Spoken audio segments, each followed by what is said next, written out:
लड़ाई करना एक बहुत गंदा ऑप्शन है प्रेसिडेंट ट्रंप के लिए। उनको इससे दूर रहना चाहिए, ये मेरी सोच है। चीन का बहुत गहरा इंटरेस्ट है ईरान में, और चीन का बहुत गहरा इंटरेस्ट है न्यू वर्ल्ड ऑर्डर में, जिसके एक ईरान बहुत इंपॉर्टेंट हिस्सा है। पाकिस्तान कुछ कर नहीं पा रहा है। जी नहीं, अब पाकिस्तान को बीच में मत लाइएगा। पाकिस्तान एक जो है उसका एक अलग रोल है। पाकिस्तान लड़ाई थोड़ा ना कर रहा है। अब पाकिस्तान इनएक्टिव नहीं है, पाकिस्तान बहुत एक्टिव है, बहुत एक्टिव और कंस्ट्रक्टिव रोल प्ले कर रहा है। इस बात को आप समझिएगा। जब वेस्ट एशिया में फाइनली कुछ डिप्लोमेटिक सोल्यूशन होगा, उसके अंदर पाकिस्तान का एक्टिव रोल होगा। आप पाकिस्तान की मदद लीजिए, और मेरे हिसाब से तो वही Pakistan is the best mediator under the circumstances. उनकी आप बात करिए उनसे और उनको एंगेज करिएगा। उनकी तरफ का जो एनएसए है वो आर्मी ऑफिसर है, तो उनकी तरफ आर्मी ऑफिसर है, हमारे यहाँ आईपीएस ऑफिसर है। वो इसलिए टेरर कर रहे हैं क्योंकि आप टॉक नहीं कर रहे हैं। आप टाइम बर्बाद मत करिए। आप देखिए आज जो पाकिस्तान है वो बहुत कुछ हासिल कर चुका है।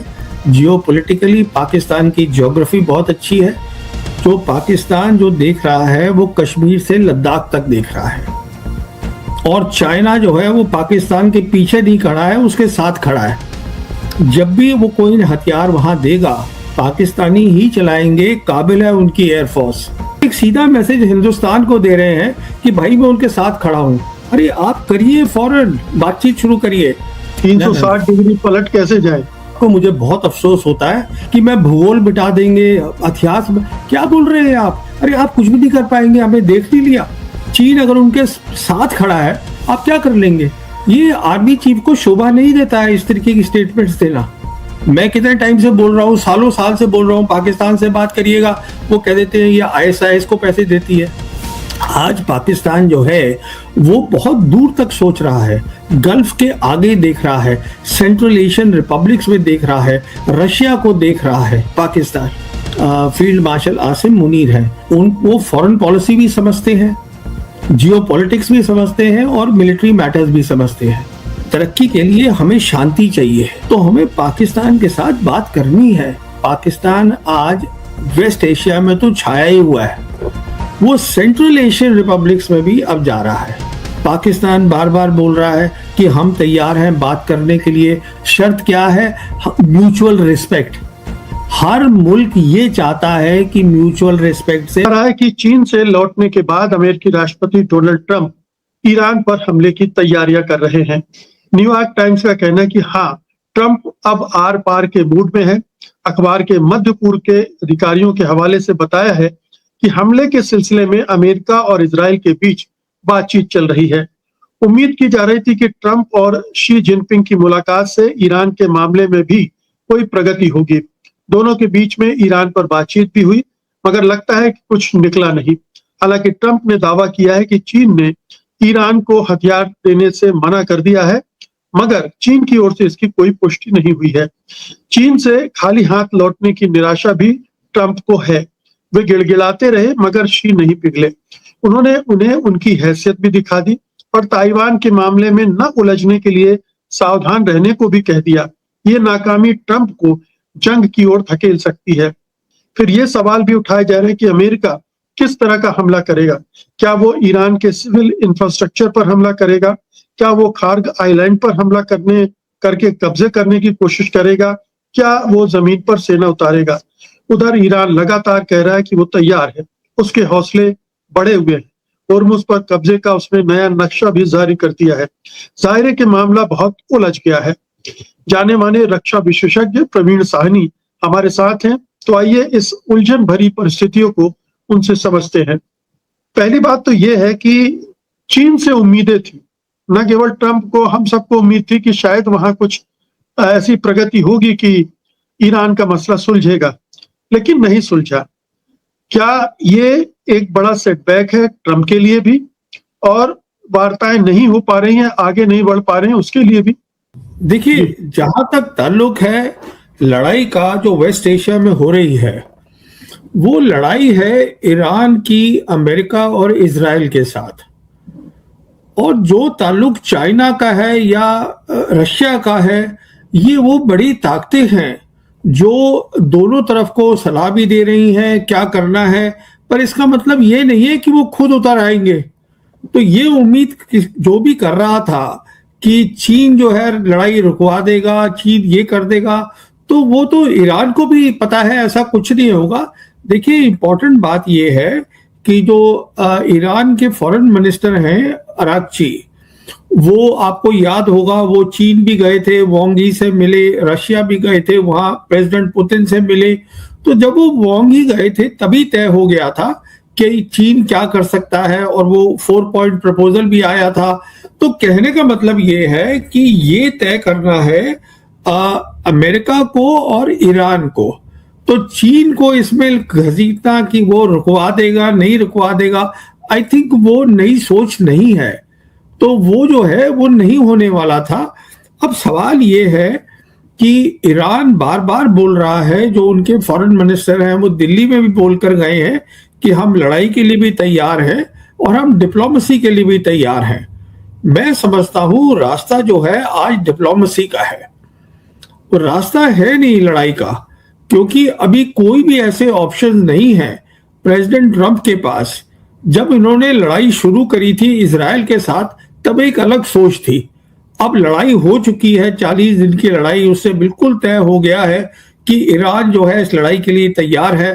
तो अब अमेरिका के पास कोई ऑप्शन नहीं है, उनको वो वही करते रहेंगे जो पहले कर रहे थे, तो उससे हासिल क्या होगा। तो मैं समझता हूं अब वो वक्त है कि अब ईरानियंस तैयार है डिप्लोमेसी के, और डिप्लोमेसी में वक्त लगता है। ये नहीं होता कि आप आइएगा और 21 घंटे बात करिए और आप निकल जाइए, तो उससे डिप्लोमेसी नहीं होगी।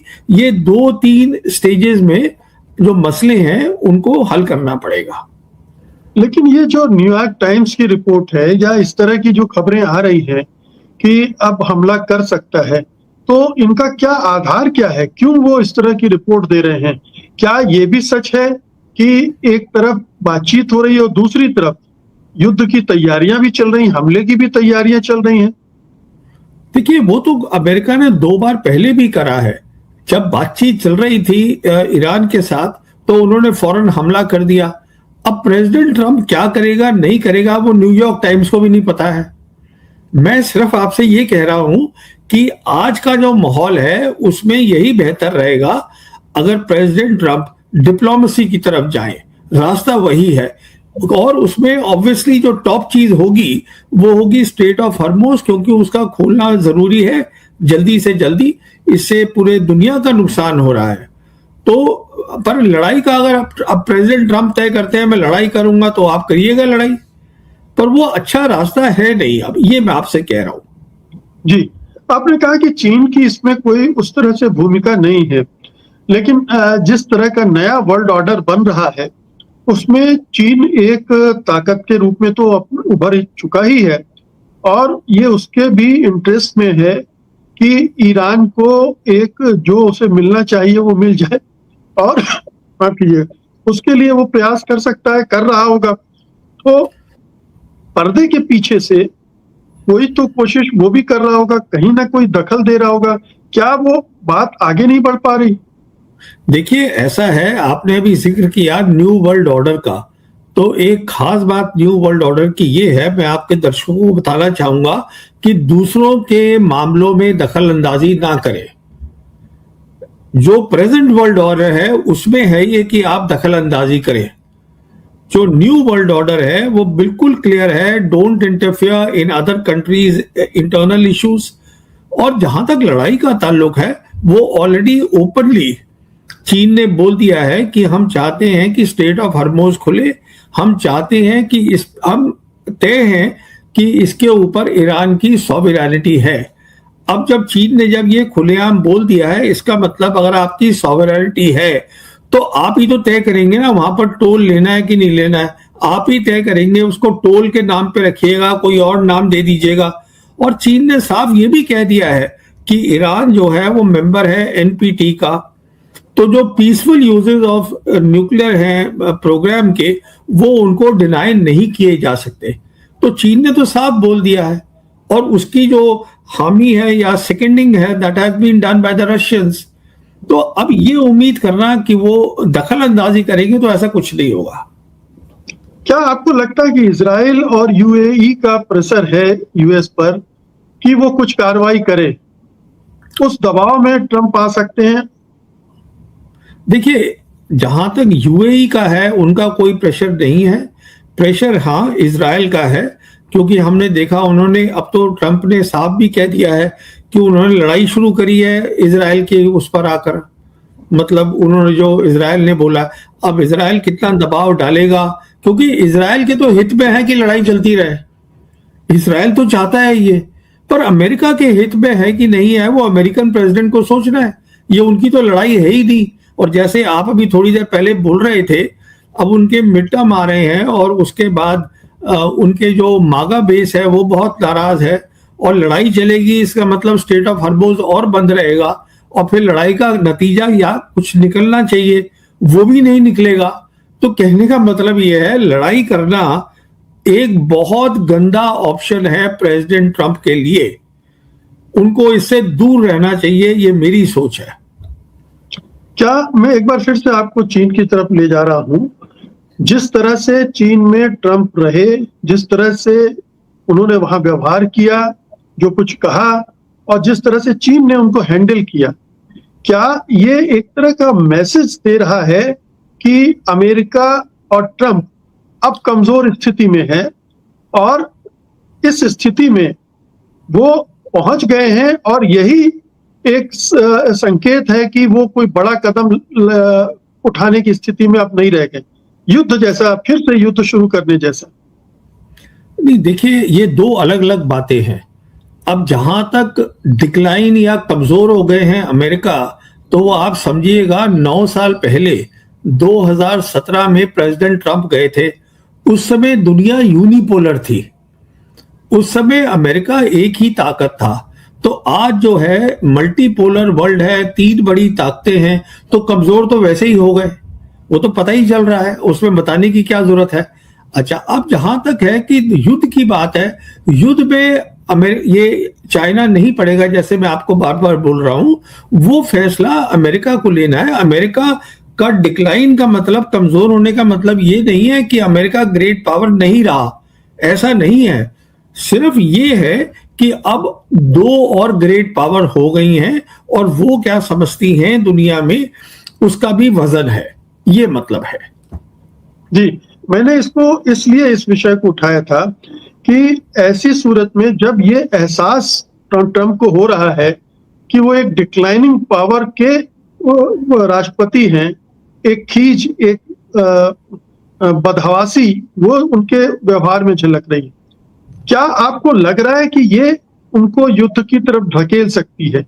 नहीं, ना, ये दो बातों का कोई वो नहीं है, there is no connection at all. वो आज भी ताकतवर मुल्क है अमेरिका, पर आज क्या है, आज चीन भी ताकतवर है।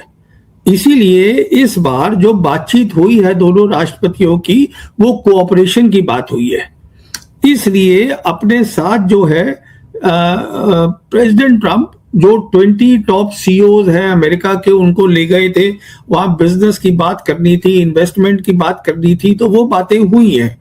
अब जहां तक लड़ाई का ताल्लुक है, जो ईरान की लड़ाई है, उसका चीन का सिर्फ इतना लेना देना है कि चीन का बहुत गहरा इंटरेस्ट है ईरान में, और चीन का बहुत गहरा इंटरेस्ट है न्यू वर्ल्ड ऑर्डर में, जिसके एक ईरान बहुत इंपॉर्टेंट हिस्सा है, इसमें कोई शक नहीं है। तो वो इंटरेस्ट है, पर वो ये ऐसा इंटरेस्ट नहीं है कि वो उनको बोलेंगे तुम लड़ाई मत करो। जब वो, देखिए, ईरान एक सॉवरेन कंट्री है, ईरान तय करेगा मुझे लड़ाई लड़नी है नहीं लड़नी है, और वो अराक्सी बोल चुके हैं हम दोनों के लिए तैयार है, आपको जो करना है आ जाइए करिएगा। तो इसमें दबाव डालना नहीं दबाव डालना, I don't think this is reasonable. और अगर ये न्यूयॉर्क टाइम्स बोल रहा है तो obviously they are not in sync with the Times, उनको पता ही नहीं हो क्या रहा है, तो ऐसा कुछ नहीं है। जी, ये बताएं कि ट्रंप दावा कर रहे हैं कि चीन ने उन्हें आश्वस्त किया है कि वो ईरान को हथियार नहीं देगा। ये ट्रंप का दावा ही है या सचमुच में आपको लगता है कि इस तरह का कोई आश्वासन चीन ने दिया होगा? देखिए, चीन जो है उसको हथियार देने की अब जरूरत नहीं है ईरान को। चीन ने उसको अपनी स्पेस कैपेबिलिटीज दी हुई है, जो बेदू सिस्टम है वो दिया हुआ है, और हमने देखा बेदू सिस्टम के कारण बहुत एक्यूरेट टारगेटिंग हुई है। और अभी ईरान तैयार है एक लंबी लड़ाई के लिए, तो अगर जरूरत पड़ेगी तो फिर चीन दे देगा। चीन ने पब्लिकली तो नहीं कहा है कि हम नहीं देंगे। अब प्रेसिडेंट ट्रंप को क्या कहा है वो दूसरी बात है। अब प्रेसिडेंट ट्रंप को लोग कितना उनकी बातों को सच मानते हैं वो भी एक बात है। कहने का मतलब ये है कि चीन का बहुत बड़ा सपोर्ट है मिलिटरीली ऑल्सो। उनको अपना इंटेलिजेंस जो ISR होता है स्पेस का वो दिया है, बहुत बड़ी वो एक काबिलियत है जो दी है ऑलरेडी।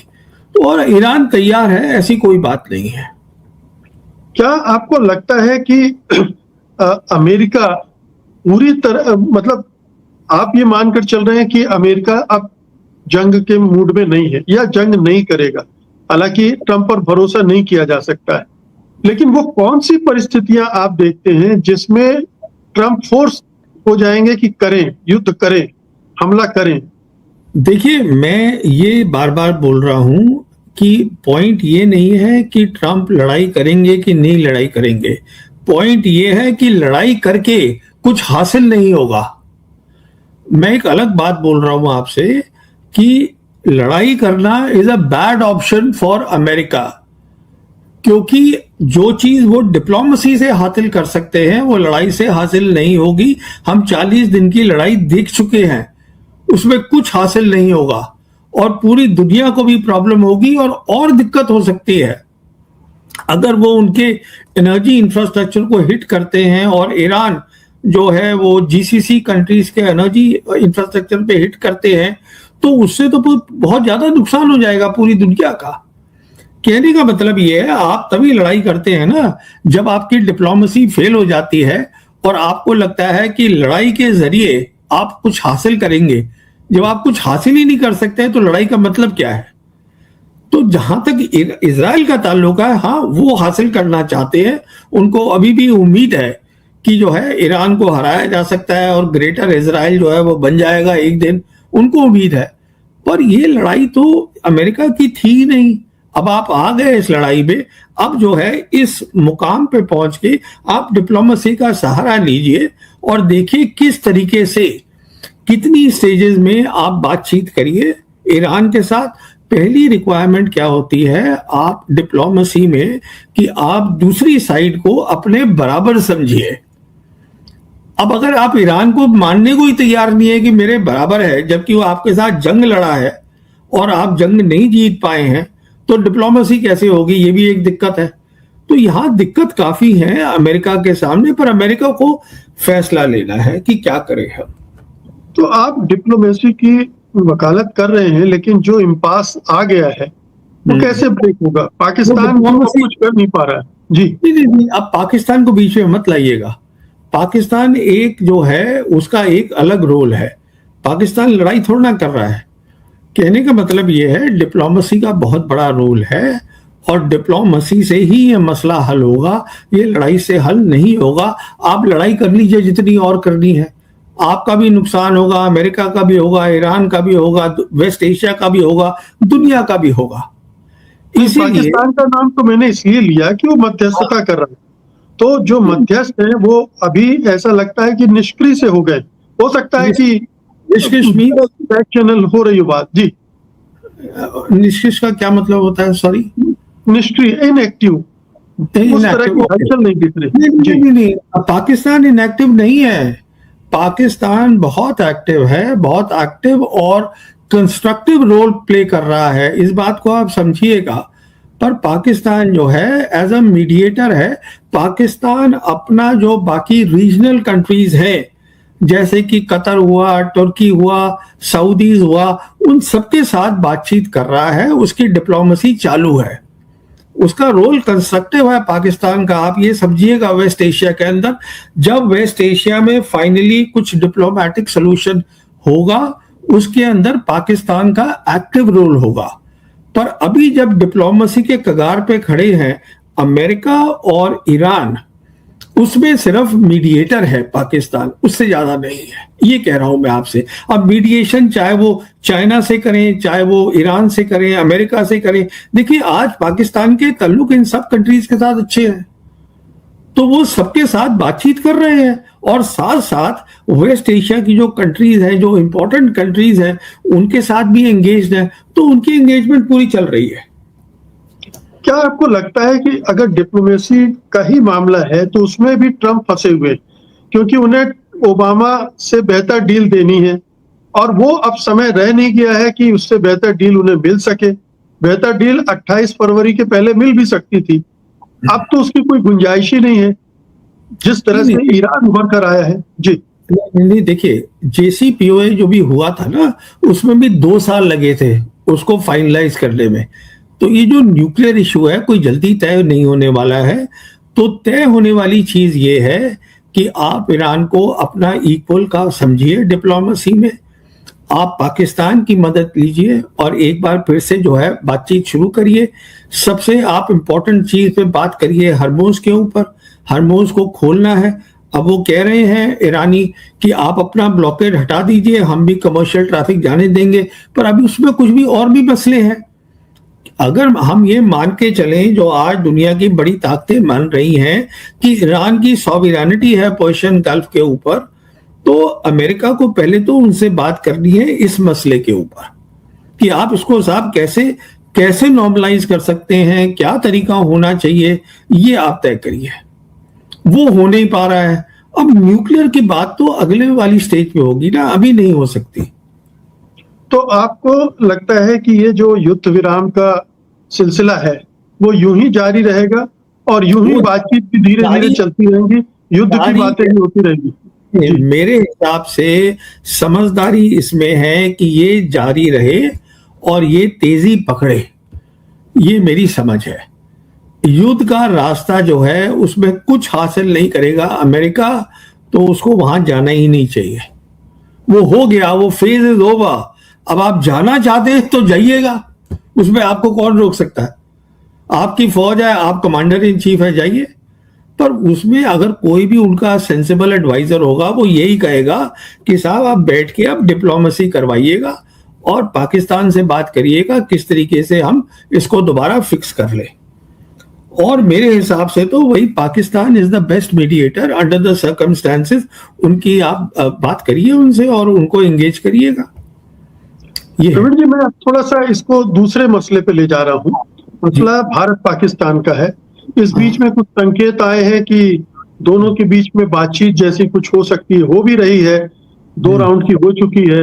आरएसएस के नेतागण भी अब बहुत ही बिल्कुल बदले हुए विचार पेश कर रहे हैं। होसबोले के बयान को आपने देखा होगा। क्या आपको लग रहा है कि कहीं कुछ बात आगे बढ़ रही है? देखिए, मुझे ये पता नहीं है कि बढ़ रही है नहीं बढ़ रही है। मैं ये चाहता हूं कि ये बढ़नी चाहिए और तेजी से बढ़नी चाहिए। मैं ये चाहता हूं कि इसमें ट्रैक 2 और ट्रैक 1.5 का कोई मतलब नहीं है।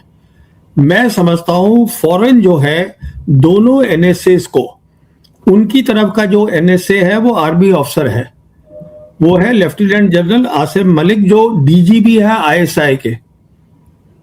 तो उनकी तरफ आर्मी ऑफिसर है, हमारे यहाँ आईपीएस ऑफिसर है। तो साहब सबसे तो पहले आप बातचीत करिएगा दोनों, चाहे आप बैक चैनल कर लीजिए, पब्लिक मत करिए।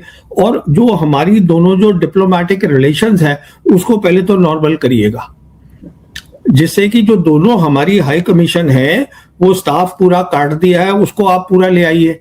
क्योंकि अगर स्टाफ नहीं होगा तो एंगेजमेंट कैसे होगी? पहले तो वो कर लीजिए आप, वो मेरी सोच है। दूसरी, अगर जब आप ये कर लेते हैं तो देखिए, आपका ये कहना, हिंदुस्तान का कहना, terror and talks can not go together. अरे साहब, अगर आप दोनों में एक साथ बात करेंगे तो दोनों ठीक हो जाएंगे। वो इसलिए टेरर कर रहे हैं क्योंकि आप टॉक नहीं कर रहे हैं। आप टॉक की हामी भर दीजिए तो वो टेरर भी बंद हो जाएगा, उधर आप बात कर लीजिए। कहने का मतलब ये है, ये वक्त बर्बाद मत करिए। मैं क्यों बोल रहा हूं वक्त बर्बाद मत करिए? उसका कारण ये है कि दुनिया बहुत तेजी से बदल रही है। मेरे हिसाब से अगर मुझे सलाह देनी होती हिंदुस्तान की सरकार को तो मैं ये कहता, आप टाइम बर्बाद मत करिए, आप देखिए आज जो पाकिस्तान है वो बहुत कुछ हासिल कर चुका है। जियोपॉलिटिकली पाकिस्तान की ज्योग्राफी बहुत अच्छी है। पाकिस्तान जो है वो हमारे ही जैसे लोग वहां बैठे हैं, हमारी उनसे पुरानी सिविलाइजेशनल जान पहचान है, अनजान लोग तो है नहीं। अब जहां तक मामला है कि कश्मीर का मामला है, वो कब कह रहे हैं कि कश्मीर कल हल करना है? अगर आप कहते हैं कि हमें सिर्फ बात करनी है पीओके और टेरर पे, चलिए उसी से बात शुरू कर लीजिए। देखिए आपको ये भी समझना है, जैसे मैंने कुछ दिन पहले एक वीडियो भी किया था, आज जो पूरा थिएटर ऑफ वॉर है जो पाकिस्तान जो देख रहा है वो कश्मीर से लद्दाख तक देख रहा है, और चाइना जो है वो पाकिस्तान के पीछे नहीं खड़ा है, उसके साथ खड़ा है। अब ये भी खबरें आ गई हैं, तो पीछे वाला काम भी खत्म हो गया कि साहब वो उसको हथियार दे रहा था, हम सब बोल रहे थे अरे भाई वो तो वहीं खड़ा है। इसका मतलब जब भी वो कोई हथियार वहां देगा, मैं ये नहीं कह रहा हूं कि पाकिस्तानी उसको नहीं चलाएंगे, पाकिस्तानी ही चलाएंगे, काबिल है उनकी एयरफोर्स। मैं ये कह रहा हूं कि चीन इसलिए वहां खड़ा है, उसको 3 फायदे हो रहे हैं। एक फायदा ये हो रहा है कि जैसे हम एक बोलते हैं कॉम्बैट लड़ाई करना, कॉम्बैट सपोर्ट, उसको सपोर्ट देना कि लड़ाई से पहले हवाई जहाज वगैरह सब ठीक है, उनका हवाई जहाज है तो वो उसको दे सकते हैं कॉम्बैट सपोर्ट। तो ये फायदा हो गया। दूसरा फायदा ये हो जाता है कि वहां अगर चीन के अपने आदमी बैठे हैं, उन्हीं की कंपनी के इंजीनियर बैठे हैं, तो वो जो ऑपरेशनल वैलिडेशन होता है कि हथियार को हम इस दिखा पाए कि इसने कामयाबी करी है, तो उनको वो भी हो जाएगा। तीसरा एक सीधा मैसेज हिंदुस्तान को दे रहे हैं कि भाई मैं उनके साथ खड़ा हूं, आप बातचीत करो।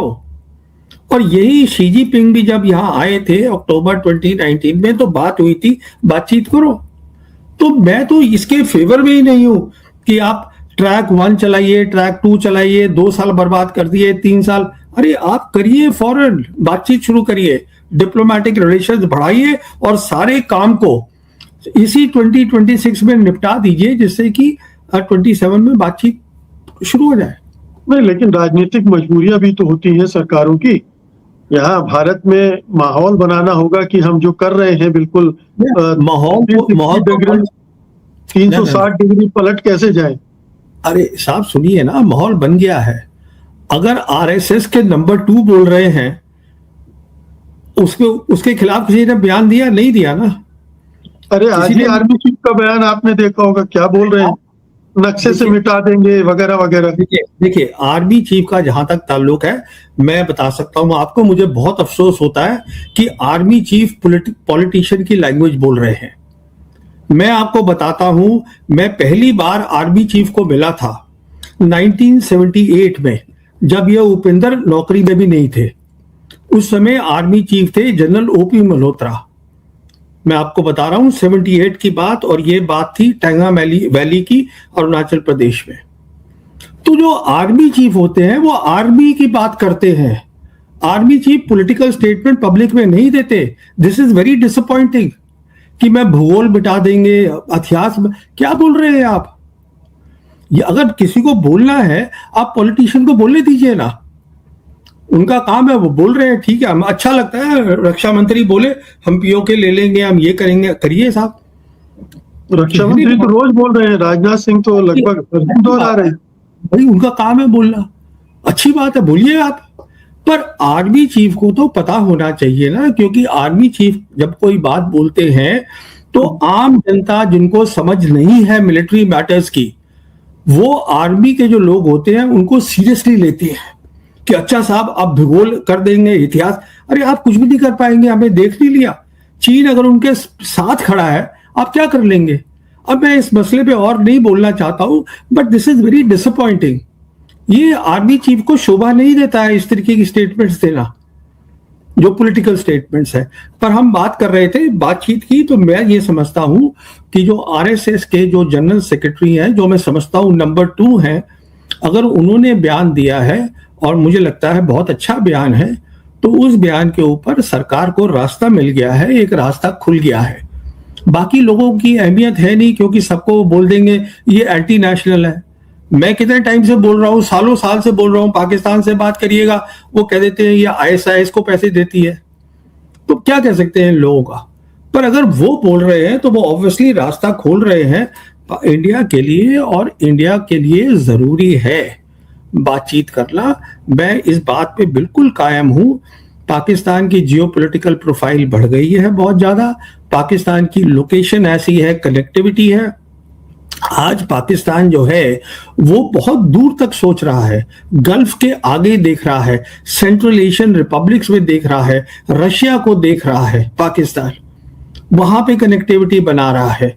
देखिए, पाकिस्तान का जहां तक ताल्लुक है, उनके जो जनरल्स हैं, और स्पेशली अब जैसे उनके फील्ड मार्शल आसिम मुनीर है, एक खास बात क्या है पाकिस्तान के आर्मी ऑफिसर की, कि वो फॉरेन पॉलिसी भी समझते हैं, जियो पॉलिटिक्स भी समझते हैं, और मिलिट्री मैटर्स भी समझते हैं। और जहां तक पाकिस्तान एयरफोर्स का सवाल है, वो एक प्रोफेशनल एयरफोर्स है। मैं देखिए, आपका जो भी एडवर्सरी है, चाहे पाकिस्तान है, चाइना है, उसको रन डाउन करना कि वो ये है, और देखिए वो तो हमारे बारे में भी 10 बातें बोल सकते हैं, उससे हासिल क्या होगा, मैं ये कह रहा हूं। चलिए, मैंने बहुत लंबा आपको इसका जवाब दे दिया। नहीं, लेकिन मेरा एक सवाल ये भी है इससे जुड़ा हुआ कि ये कई बार इस तरह की शगुफे छोड़े जाते, और हो सकता है ये अमेरिकी दबाव में हो रहा हो। बार बार ट्रम्प कहते रहे हैं कि 2 न्यूक्लियर पावर हैं यहाँ, उनमें कभी भी कुछ गड़बड़ हो सकती है। वो मीडिएशन की भी बात कर चुके हैं। तो कहीं ये तो नहीं है कि पर्दे के पीछे से उनका दबाव है, इसलिए चलिए 1-2 बयान देकर ऐसा 2-4 मीटिंग कर लेंगे तो ट्रम्प भी खुश हो जाएंगे। बात आगे बढ़ेगी कि नहीं बढ़ेगी, ये समझना चाहता हूँ। देखिए, बात ये नहीं है कि अमेरिका का दबाव है, बात ये है कि क्या हिंदुस्तान के हित में है, ये बात है। और मैं समझता हूं ये हिंदुस्तान के हित में है। अब सरकार आरएसएस के जनरल सेक्रेटरी को की बात को सीरियसली ले ना ले, वो सरकार का डिसीजन है, वो उनका फैसला है। मैं सिर्फ ये कह रहा हूं कि अगर आप उसको सीरियसली नहीं लेंगे तो आप और वक्त बर्बाद कर रहे हैं, ये सिर्फ मैं कह रहा हूं। जबकि आज हम भी ऐसी कगार पे खड़े हैं कि हमें भी तरक्की करनी है। तरक्की के लिए हमें शांति चाहिए है। अगर हमें शांति चाहिए डेवलपमेंट के लिए, तो हमें पाकिस्तान के साथ बात करनी है। ये मैं आपसे कह रहा हूं, ये हमारे हित में है। अब वो प्रेशर डाल रहे हैं, नहीं डाल रहे हैं, वो अंदर की पॉलिटिक्स जो है वो मुझे मालूम नहीं है, आपको भी मालूम नहीं है। जो आप और हम पढ़ते हैं वही हम बोल देते हैं। पर हमें तो ये सोचना है ना कि क्या ये हमारे को फायदा होगा। तो साहब, उसका जवाब है जी हाँ, फायदा होगा, हमें करना चाहिए। जी, आपने कहा कि पाकिस्तान और दूर की सोच रहा है। हाँ, मोदी जी भी दूर की सोच रहे हैं, वो भी यूएई में जाके डिफेंस पैक्ट कर रहे हैं। नहीं, देखिए, मैं ये कह रहा था कि पाकिस्तान आज वेस्ट एशिया में तो छाया ही हुआ है, वो सेंट्रल एशियन रिपब्लिक्स में भी अब जा रहा है, जो अच्छी बात है पाकिस्तान के लिए। वहां पर अब बातचीत हो रही है, हम कैसे पाइपलाइन लाएं उज्बेकिस्तान से, और वो और जो है कंट्री से बातचीत कर रहे हैं। अच्छा, उधर से फिर उनके जो प्रधानमंत्री हैं वो अभी जा रहे हैं शायद बांग्लादेश के टूर पर, और वो उनके एयरफोर्स के वो गए हुए थे बहुत सीनियर ऑफिसर कि हम आइएगा, हम आपको ट्रेनिंग देते हैं। तो कहने का मतलब ये है, पाकिस्तान जो है साउथ एशिया में भी फैल गया है। पाकिस्तान जो है बार बार बोल रहा है कि सार्क को आप रिवाइव करो।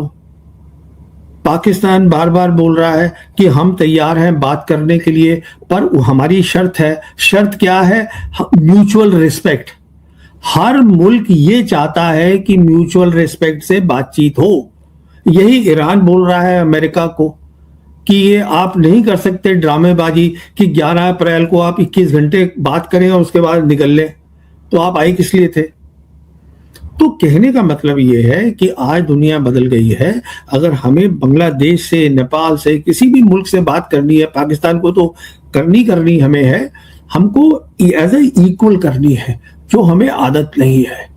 हमारी सोच हमेशा ये रही है कि साउथ एशिया में हम सबसे बड़े हैं तो सब हमारी बात सुने। तो ऐसा नहीं होगा, क्योंकि आज हर मुल्क के पास ऑप्शंस है अलग अलग। तो हमें समझना है कि हमारे को किस में फायदा हो। हम देखिए, प्रधानमंत्री खुद बोल रहे हैं कि करीबन वो क्या है 60 करोड़ 80 करोड़ लोग जो हैं उनको खाना नहीं मिल रहा है, उनको दे रहे हैं। तो हम अगर हमारी हालत ये है तो हमें तो बहुत कुछ करना है ना। तो उसके लिए आप कनेक्टिविटीज खोलिएगा। हम कभी कहते हैं हम पाकिस्तान से बात नहीं करेंगे, हम ईरान से छबार से निकल जाएंगे, इधर उधर निकल जाएंगे। अरे साहब उनसे बात कर लीजिए, कनेक्टिविटी है, सब कुछ है, प्रॉब्लम क्या है? अब ये कि वो पहले भी उन्होंने धोखा दिया था, ये कोई तरीका थोड़ी ना हुआ कि पहले ये हुआ। देखिए उनकी भी वो है जैसे बोलते हैं ग्रीवियंसेस हैं कि साहब आप ये करते हैं, आप वो करते हैं। देखिए मुख्तसर बात ये है कि आपको पाकिस्तान से बात करनी पड़ेगी। आप आज करें, कल करें, परसों करें, वो आपकी मर्जी है। ना करना is not a option, just as for America diplomacy ना करना is not a good option. ये वही बात है बस। एक आखिरी सवाल है, मैं इसको समझना भी चाहता हूँ, हमारे दर्शक भी जानना चाहते होंगे। यूएई के साथ जो इतना करीब का रिश्ता बन रहा है, डिफेंस पैक्ट भी हो रहा है, इसका क्या फायदा या नुकसान है भारत को आगे चलकर? मिडिल ईस्ट में की जो सियासत है उसमें हम किस तरह अपने आप को प्लेस कर रहे हैं, और क्या यूएई, अगर ईरान के साथ फिर से युद्ध होता है, यूएई फिर लड़ता है, तो क्या हम यूएई के साथ जाने वाले हैं?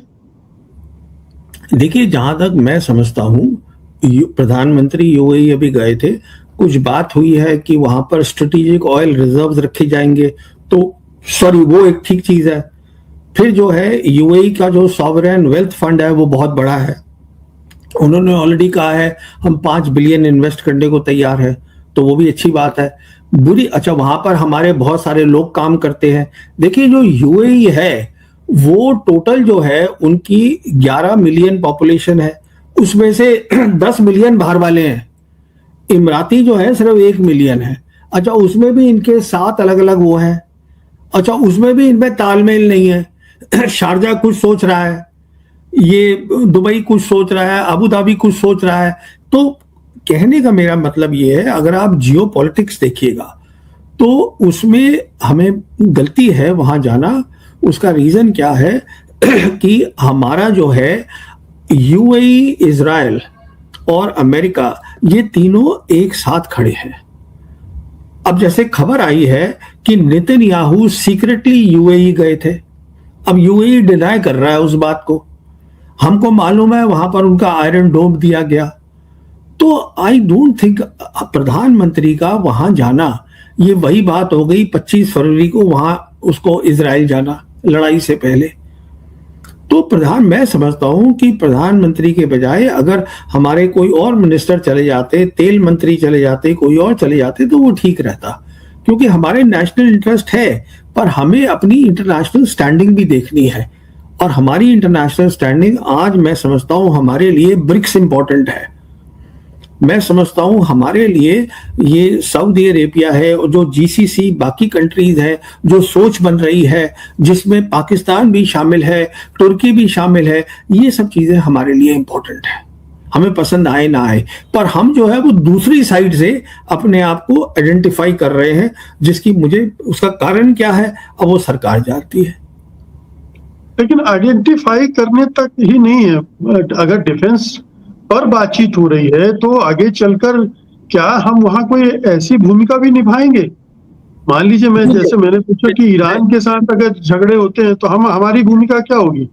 ये डिफेंस की जो बात है, डिफेंस की बात एक बहुत पोली बात होती है। वो क्या डिफेंस है आप मुझे बताइए यूएई में?